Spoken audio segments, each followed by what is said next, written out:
तो हेलो दोस्तों, मैं सुबह कुमार।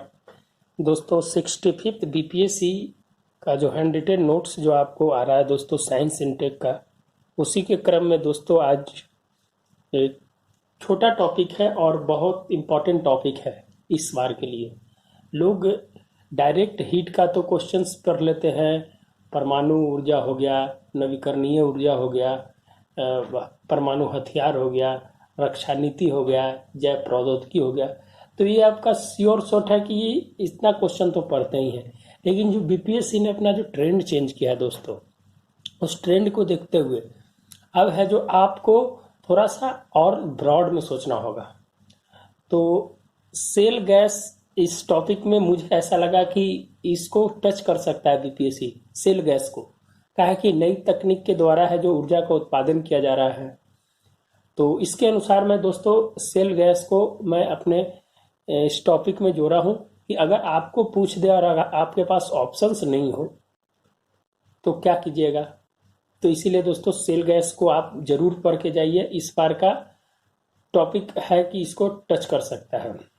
चलिए दोस्तों देखते हैं सेल गैस और भारत और विश्व में इसकी क्या स्थिति है। लेकिन वर्तमान में ऊर्जा का जो वैकल्पिक रूप जो सेल गैस ने लिया है, वो कहीं ना कहीं जो आपका खाड़ी देशों के लिए चिंता का विषय भी बन गया है। खाड़ी देशों के लिए चिंता का विषय बन गया क्या कि पूरी उसकी अर्थव्यवस्था दोस्तों है जो तेल के ऊपर निर्भर है। अभी भारत सबसे ज़्यादा है जो ईरान से तेल 80% तक जो भारत जो विदेश से खाड़ी देशों से मंगवाता है, उसमें 80% है जो दोस्तों वह जो आपका मध्य एशिया और खाड़ी गल्फ कंट्री से ही आता है। तो आप ये कह सकते हैं कि अगर भारत के पास कुछ ऐसे क्षेत्र है जहां पर सेल गैस की अधिकता पाई गई है और इसके लिए भारत है जो तत्पर है कि हम इस तकनीक को हम है जो एडॉप्ट करें और है जो ऊर्जा का उत्पादन करें और है जो हमारी जो इकोनॉमी है एक रफ्तार से दौड़े। तो आपको साइंस एंड टेक्नोलॉजी का पार्ट अगर है तो उसको अर्थव्यवस्था से भी जोड़ना है, उसके उसको पर्यावरण से भी जोड़ना है, उसको स्वास्थ्य से भी जोड़ना है, जल संकट से भी जोड़ना है। माने हर एक एंगल से आपको जोड़ के लिखना होगा, तब है जो कोई भी क्वेश्चंस का कोर पूरा होता है। आप अगर सिर्फ है साइंस एंड टेक से और वहीं छोड़ दिए हैं तो उस चीज को आपको कोर पूरा नहीं माना जाएगा। तो इसी क्रम में दोस्तों जो सेल गैस से रिलेटेड है, हमने सोचा कि इस चीज को मैं अपने टॉपिक में रखता हूं और इसको मैंने रखा।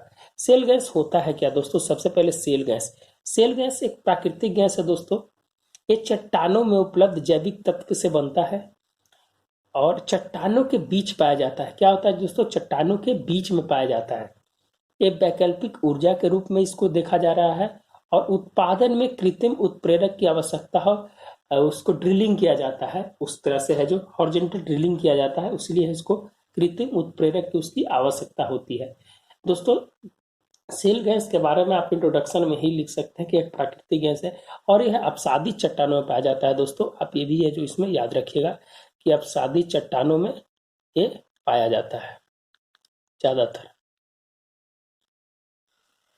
दोस्तों इस चीज को आप है जो इसको इंट्रो के रूप में बना लीजिएगा। 4-5 लाइन का इंट्रो है, आप इसको इंट्रो के रूप में आप है जो लिख लीजिएगा। इंट्रो के लिखने के बाद अब है जो साधारण प्राकृतिक गैस और सेल गैस में क्या अंतर होता है, दोनों को आप थोड़ा सा बताइएगा, थोड़ा सा विस्तृत आप रखिएगा अपने आप डायमेंशन को, तो थोड़ा ज्यादा अच्छा होगा।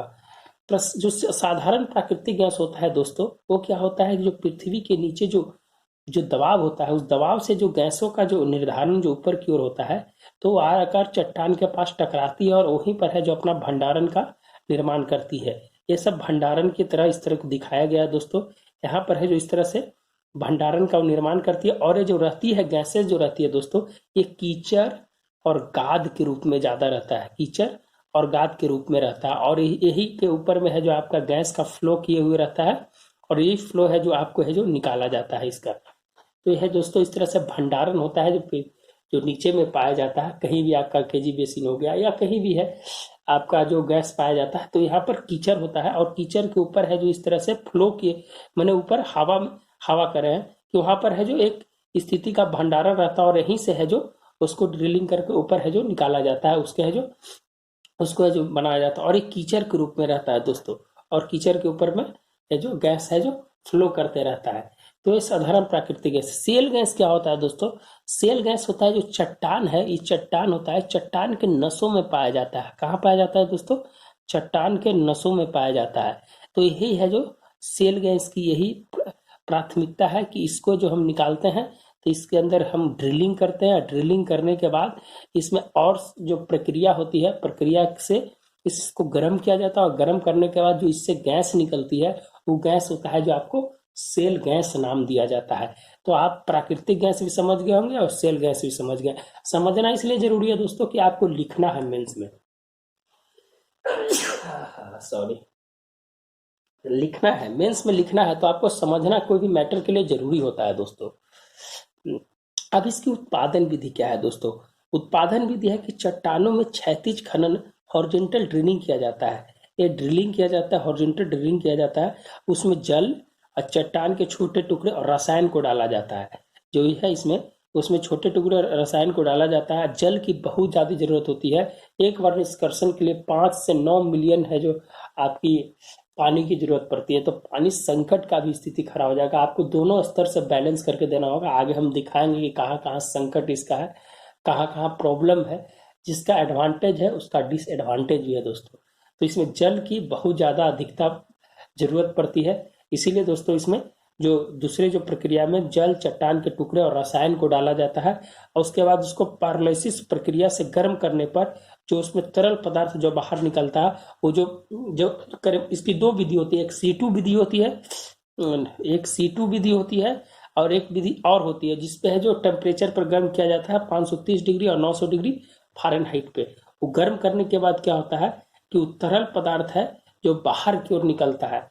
और तरल पदार्थ जो होता है दोस्तों गर्म होने पर केरोजेन तरल होता है। जैसे आप बिटुमिनस ये सब जो कोयला वाला क्षेत्र में देखते होंगे ना कि गर्म करने पर वहां पर केरोजेन तत्व तरल है जो वहां पर है जो निकलता है और वही गैस के रूप में है जो बाहर आता है। जो केरोजेन तरल होता है वही है जो गैस के रूप में है जो बाहर आता है और उसको फिर इकट्ठा किया जाता है। उसको एक कुआं टाइप का रहता है और वहीं पर है जो उसको इकट्ठा किया जाता है। और C2 विधि में भी दोस्तों होता है कि आप एक तो जमीन के अंदर में ड्रिलिंग कर रहे हैं और एक है कि वहां से निकाल कर है जो आप है जो प्रसंस्करण तंत्र में ले जाकर है जो आप वहां कर रहे हैं, तो उसको C2 विधि कहा जाता है। हाँ, तो गर्म करने के बाद ये है जो दोस्तों ये हाइड्रोकार्बन, केरोजन हाइड्रोकार्बन के समान होता है। तो ये आपका कुछ है ये प्रक्रिया था दोस्तों कि उत्पादन विधि से हम कैसे है जो इसको किया जाए। तो आपको सेल गैस का इंट्रोडक्शन दे देना है, थोड़ा सा प्राकृतिक गैस और सेल गैस जो है, साधारण प्राकृतिक गैस, सेल गैस, आपको थोड़ा सा इसको बता देना है कि इस तरह की विधि से निकाला जाता है। और उत्पादन विधि का कि थोड़ा चैप्टर छोटा है दोस्तों, लेकिन अब चैप्टर छोटा है लेकिन अब क्वेश्चंस यहाँ से ज़्यादा बनने लगे हैं। इसलिए आपको अब इस सब क्वेश्चंस पे पकड़ होना बहुत ज़रूरी है। अगर आप ऊर्जा में भी लिख रहे हैं तो ऊर्जा जब लिख रहे हैं तो अगर सेल गैस लिख देते हैं आप तो आपको कहीं ना कहीं 2-3 नंबर का एज जरूर मिलेगा। बाकी तो सेल गैस लिखेंगे नहीं, बाकी तो जो स्टैटिक पार्ट है वही लिख के निकल जाएंगे और आपको है जो यहाँ पर एक सेल गैस का नया कंसेप्ट मिलेगा। तो सेल गैस अगर लिख देते हैं तो आपको 2 नंबर जरूर ज़्यादा मिलेगा। इसीलिए आप 2-2 नंबर करके ही आगे बढ़िए। क्या है कि 2 नंबर अगर आप सब जगह कुछ नया नया चीज़ डाल देते हैं तो 2-2 नंबर भी आप पेज ले लेते हैं तो आपका 8 दूनी 16 क्वेश्चन है, 16 दूनी 32 नंबर का आपका एज हो गया। तो इसीलिए आपको यहाँ पर बारीकियों से समझना होगा और बारीकियों से सीखना होगा, तब है जो आप मेंस है जो क्लियर कर पाइएगा दोस्तों। हाँ, तो वही 2 विधि बता रहे थे दोस्तों। तो जो छोटे छोटे टुकड़े के तोड़कर प्रसंस्करण संयंत्र में ले जाते हैं उसको C2 विधि कहते हैं। और एक सेल चट्टानों को निकालकर है जो हम उसको गर्म करते हैं, वहाँ ड्रिलिंग करते हैं, उसको वहाँ पर है। तो एक फर्स्ट यहाँ और फर्स्ट दूसरा यहाँ विधि है। ये जो मैंने पहले ही बता दिया उसी को मैंने यहाँ लिख दिया था। भारत और सेल गैस, भारत की क्या स्थिति है दोस्तों सेल गैस में और विश्व की क्या स्थिति है वो भी है जो हम आपकी चर्चा करेंगे दोस्तों। तो इसके लिए दोस्तों हाइड्रोकार्बन महानिदेशालय है जो भारत में इस जो तेल एवं प्राकृतिक गैस से जो भी नियंत्रण का काम करती है, जो हाइड्रोकार्बन महानिदेशालय है जो पेट्रोलियम और गैस मंत्रालय के अधीन आता है और 1993 में इसकी स्थापना की गई थी। इसका उद्देश्य है पर्यावरण सुरक्षा, पेट्रोलियम तकनीक और तेल एवं प्राकृतिक गैस का प्रबंधन करना। ये है इसका मेन काम है। तो इसी डिपार्टमेंट के अंदर आता है दोस्तों, हाइड्रोकार्बन से रिलेटेड है तो इसी है। तो भारत इसके लिए क्या अपने दिशा निर्देश में काम करना चाहेगा, भारत को क्या मिलेगा इससे। तो भारत में ऊर्जा उत्पादन तथा उपभोग को देखते हुए महत्वपूर्ण माना गया है। भारत की इतनी बड़ी जनसंख्या है दोस्तों, भारत की इतनी बड़ी जनसंख्या है कि भारत को अगर ये मिल जाता है तो एक तो निर्भरता कम, दूसरा है कि आप अपने पर निर्भर हो जाइएगा, और दूसरा है कि आपकी जो इतनी बड़ी जनसंख्या है उस जनसंख्या को अर्थव्यवस्था में है जो आपको पेयर करने में अच्छा होगा। तो भारत को ऊर्जा उत्पादन और उपभोग को देखते हुए महत्वपूर्ण माना गया है। विदेशी देशों पर निर्भरता कम हो जाएगी, हम है जो विदेशी देशों पर निर्भरता कम हो जाएंगे। जो आज ईरान है जो अमेरिका बैन लगाता है कि भाई ईरान से तेल नहीं लेना है, तो भाई भारत अगर भारत के पास जब अपने पास हो जाएगा तो भारत इस तब अंतर्राष्ट्रीय मंच पर किसी की बात को, दबाव का भी सहन नहीं कर सकता है। क्या है कि भारत एक अपना संप्रभुता अपने इसको चैलेंज के रूप में किसी चीज को लेता है, तो भाई अमेरिका क्यों मानेगा कि हम है जो ईरान से तेल लेके नहीं, जब मेरे पास है तो हम भाई किसी के साथ कोलैबोरेशन नहीं करेंगे। तो यहाँ पर है जो दोस्तों विदेशी देशों पर निर्भरता कम। वित्तीय प्रबंधन को सहायता, वित्तीय प्रबंधन जो मैनेजमेंट है दोस्तों उसमें है जो सहायता प्रदान होगा, पैसा है जो उसको मिलेगा। हम मेरे करीबी जितने भी देश है उसको हम है जो ऊर्जा के माध्यम से हम अपना निर्यात करेंगे, तो हमसे जो वहाँ से पैसा आएगा तो हमारा है जो एक अलग इमेज भी बनेगा, और हमारा जो पड़ोस नीति है उस नीति को भी है जो हम एक कदम से कदम मिलाकर आगे चलेंगे। विदेशी मुद्रा को बचाना, विदेशी मुद्रा ही बचेगा दोस्तों, इससे है जो पैसा है जो जितना जो खर्च होता है उस पैसा को कहीं ना कहीं कंट्रोल मिलेगा। उत्पादन में निवेश, हम उत्पादन में निवेश करेंगे, रोजगार सृजन की स्थिति बढ़ेगी, वैश्विक बाजार में तेल की कीमतों का मूल्य निर्धारण होगा। आपका है कि जिसके पास अगर मिल जाएगा तो दोस्तों जो वैश्विक बाजार में है इसका इफेक्ट तो बढ़ेगा तेल निर्धारण में, जो रेट जितना बैरल तेल का जो रेट फिक्स किया जाता है उसको उसके लिए जो ये है कहीं ना कहीं है जो इफेक्ट करेगा दोस्तों। खाड़ी देशों की प्राथमिकता पर सवाल, हम कोई ऐसा नहीं है, उसकी जो प्राथमिकता है उसका है जो इकोनॉमी है उसको पूरा है जो तेल पर निर्भर है, तो उसके जो प्राथमिकता है उस पर है जो सवाल खड़ा हो सकता है। वो है जो अपने दूसरे क्षेत्र में भी है जो अपना कदम को बढ़ाने की कोशिश करेगा, और अन्य देशों के साथ भी है जो स्थिति को स्पष्ट रखेगा, रिलेशंस बेटर रखने की कोशिश करेगा।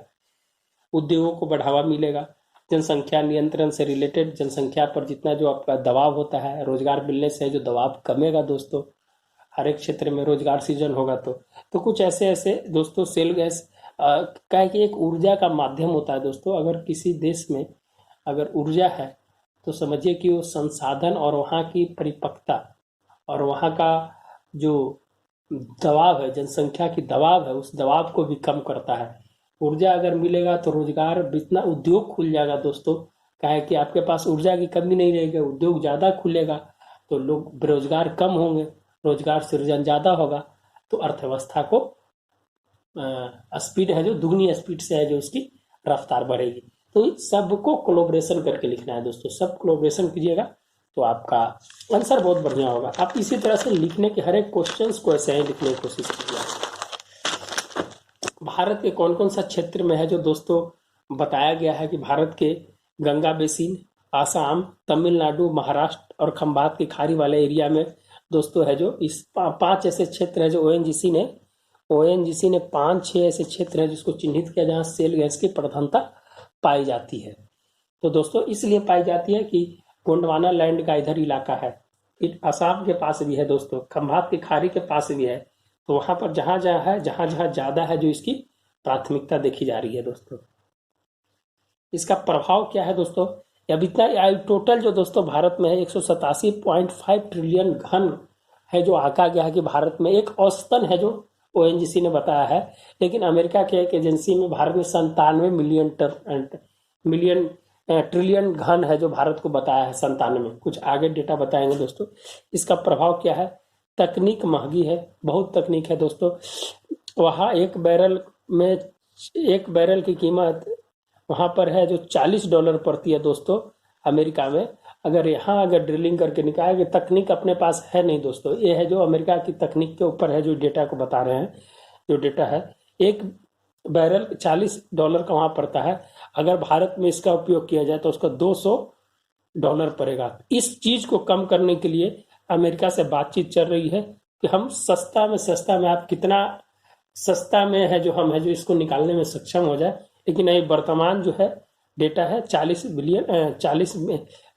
और भारत में $200।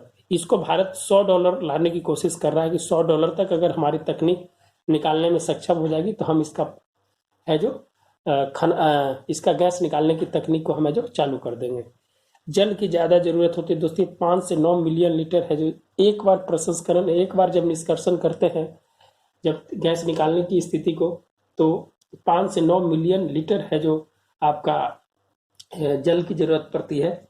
तो दोस्तों जल की समस्या भी जरूरी है, ताजे जल की समस्या भी जरूरी हो जाएगी। और ऐसे भारत ही जल संकट से जूझ रहा है, इसीलिए अभी अटल भूजल योजना, बहुत सारी योजना का नीलांचल योजना, ये सब चीज है जो चालू किया गया है दोस्तों। तो जल की ज्यादा जरूरत होती है। जलवायु संकट भी है, पारिस्थितिकी तंत्र को है जो प्रभावित करता है दोस्तों। भू समस्या की समस्या पैदा हो सकती है, जल संकट पैदा हो सकता है, पारिस्थितिकी समस्या है जो पैदा हो सकती है। तो कुछ ऐसे ये है जो पॉइंटेड थे दोस्तों, जो है जो आपके सामने हम बताने की कोशिश की है। और दुनिया के 7576 मिलियन घन फीट है जो 11 देशों में पता लगाया गया है दोस्तों। वर्तमान की स्थिति है जो 7576 मिलियन घन फीट जो है करीब करीब जो देश के 11 देशों में इसको पता लगाया गया है। और इसमें जो सबसे ज्यादा जो लगाया गया है, चीन में 1115 ट्रिलियन, रूस में 285 ट्रिलियन, और भारत में है जो आपका 95 ट्रिलियन। और कहीं कहीं ऐसी जगह है जहां पर है जो सेल गैस का पता लगाया गया है। तो दोस्तों ये एक छोटा वीडियो था जो बीपीएससी पूछ सकती थी। थोड़ा गला खराब, थोड़ा, हाँ, इसके कारण है जो दोस्तों बीपीएससी इसको पूछ सकती थी सेल गैस को। तो हमने सोचा कि एक सेल गैस के बारे में एक वीडियो है जो बना दिया जाए, जो कम से कम जो वीडियो देखेंगे उनको है जो ये समझ में आ जाएगा। और ये है जो अगर याद उनको रहेगा तो कम से कम लिखने की कोशिश कर सकते हैं। तो साइंस एंड टेक का दोस्तों मेरा वीडियो आपका जो बन चुका है, करीब करीब 7-8 वीडियो बन चुका है साइंस एंड टेक का। और एक 8 वीडियो बनाने के बाद साइंस एंड टेक खत्म कर देंगे। और फिर है जो आपका जो कृषि और बेरोजगारी सब जो चैप्टर है इकोनॉमिक्स एंड ज्योग्राफी का, उसको चालू करेंगे। फिर पॉलिटी चालू करेंगे और फिर करेंट्स और जीएस करके आपको खत्म कर देंगे। आप जो भी टॉपिक है उसमें डाला हुआ उसको अपडेट करके डालने की कोशिश करेंगे, जो नया है डेटा उसके साथ डालने की कोशिश करेंगे। तो दोस्तों अगर अच्छा लगता है वीडियो तो ज़रूर सब्सक्राइब कीजिए, लाइक कीजिए, शेयर कीजिए दोस्तों के बीच। और जो हम काम करते हैं उसका निर्धारण आप ही लोग कर सकते हैं कि जो काम है वो सही नहीं है कि टाइम पास है। आप है जो इसका बता सकते हैं आकलन करके। और जो सुझाव देना है वो कमेंट बॉक्स में दीजिए। और आपसे यही उम्मीद करते हैं कि वीडियो देखिए और लोगों के बीच शेयर कीजिए, जो ज़रूरतमंद है वो है जो इसका फ़ायदा उठा सके। दोस्तों मिलते हैं फिर नए वीडियो के साथ। और मेरा एक ग्रुप चल रहा है दोस्तों, रिव्यू ग्रुप है दोस्तों। उसका टेलीग्राम नंबर है 949594792049। इस पे आप ऐड हो सकते हैं। आप जो भी क्वेश्चन लिखते हैं यहाँ पर आप टेलीग्राम में डाल दीजिए, उसका रिव्यू होके जाएगा और आप ऐड हो सकते हैं। ऐसे आप इसके कमेंट बॉक्स में हमें जो नंबर दे देंगे दोस्तों। तो मिलते हैं फिर नए वीडियो के साथ। और साइंस टेक करीब करीब एक वीडियो जैव प्रौद्योगिकी का है, एक वीडियो बनाना है, उसके बाद साइंस एंड टेक खत्म। ठीक है दोस्तों, धन्यवाद।